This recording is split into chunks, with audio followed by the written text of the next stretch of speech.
Hello, everyone. Today we're diving into a fascinating news story titled, "Woman Demands Compensation After Purse Run Over." Imagine driving through a parking garage, carefully looking for a spot. Suddenly you feel a small bump under your car. You stop, step out, and find that you've run over a designer handbag, one that just happened to be lying in your path. Moments later, a woman rushes over demanding money for the damage. This real-life incident in Gwangju, South Korea has sparked debate. Was it an unfortunate accident or was it an orchestrated scam? Before we go into the details, let's take a step back for a moment. Stories like this make us think, at what point does an accident become a legal issue? Should drivers be responsible for everything in their path, even when obstacles appear unexpectedly? These questions bring us to two key ideas in today's discussion: liability and scams. Now let's talk about liability. Who should take responsibility when damage occurs? Some accidents are unavoidable, while others may be intentionally staged for financial gain. In cases like today's article, the challenge is determining intent. How do we separate genuine claims from fraudulent setups? Let's discuss. Have you ever accidentally damaged someone's property? How did you handle it?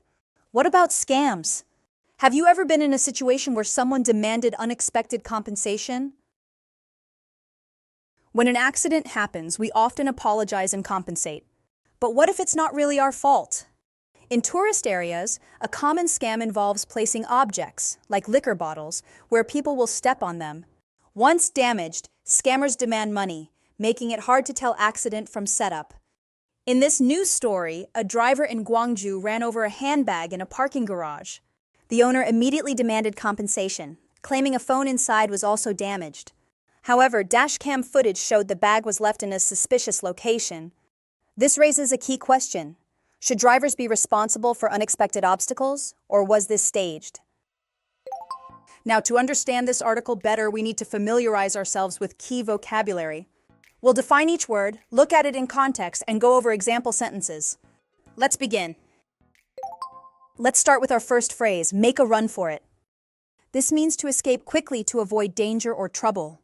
In the article, the writer describes a scam where someone drops a liquor bottle, blames a passerby, and demands money. The best way to escape? Make a run for it, just like the writer's friend did in Washington, D.C. Here is an example. After realizing he had entered a restricted area, he made a run for it before the guards noticed.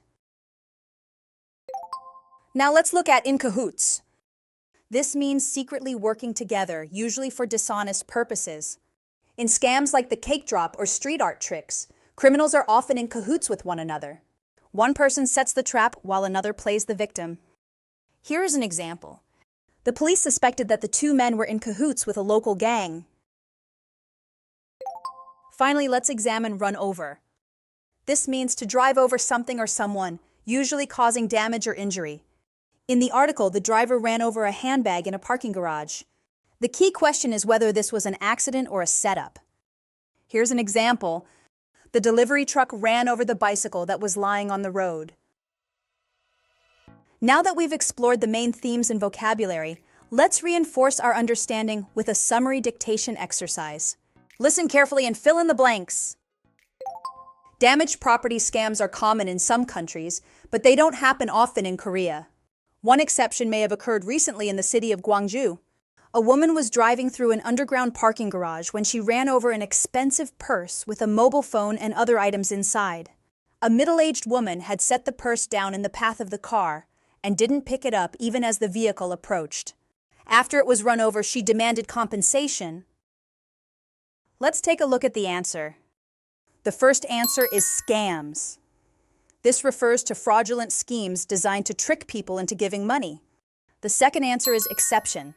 This means a case that is different from the usual rule. Here, Korea is mostly free of such scams, but this might be one example. The third answer is underground. This describes the parking garage, which is located below ground level. The fourth answer is in the path of. This means directly in the way of something, in this case, a moving car. The last answer is demanded. This verb means to ask forcefully, often in a way that gives no choice. The woman insisted that the driver pay for the damage. Great job today, everyone! We explored damaged property scams, discussed liability and deception, and reviewed useful vocabulary to describe these situations. Now here's something to think about. What other scams are common in your country? Every country has its own types of scams.